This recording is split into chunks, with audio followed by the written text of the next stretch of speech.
Hello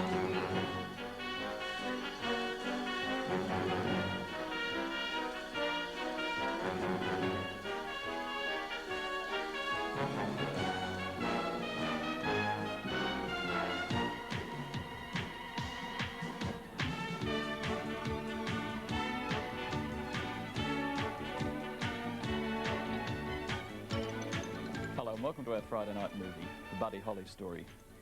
Well, at present one of the most successful small budget movies in cinemas around Australia is La Bamba, the story of Ritchie Valens, whose fate of course was ultimately linked with Buddy Holly, although their music was quite different.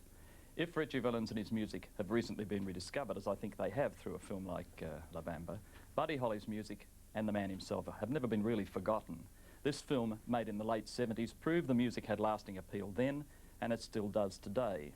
The film's entertaining, it's a very believable story of that spectacular but brief career, and he was certainly one of the most popular songwriter, musician, performers of the 50s, and he would have been 51 last September if he had lived.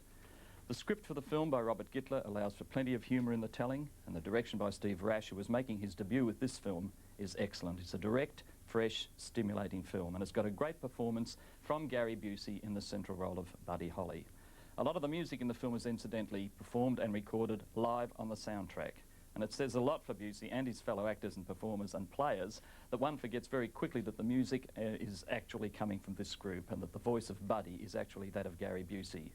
Drummer Jess Clarence is played by Don Stroud, and I'm sure you'll recognise this face.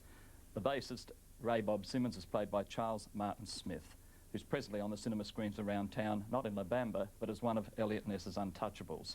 Ritchie Valens, by the way, is also present in this film, or at least an actor playing him, an actor called Gilbert Melger, and the role of Holly's wife is played by Maria Richwine, and I'll tell you more about her after the movie, a fact I think which I hope you'll find very interesting and touching.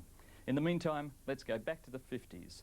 If this film brings to mind Don McLean's tribute American Pie, the film is not a dirge, however, about the day the music died, but more about those long ago days when the music used to make us dance. I hope you'll enjoy The Buddy Holly Story.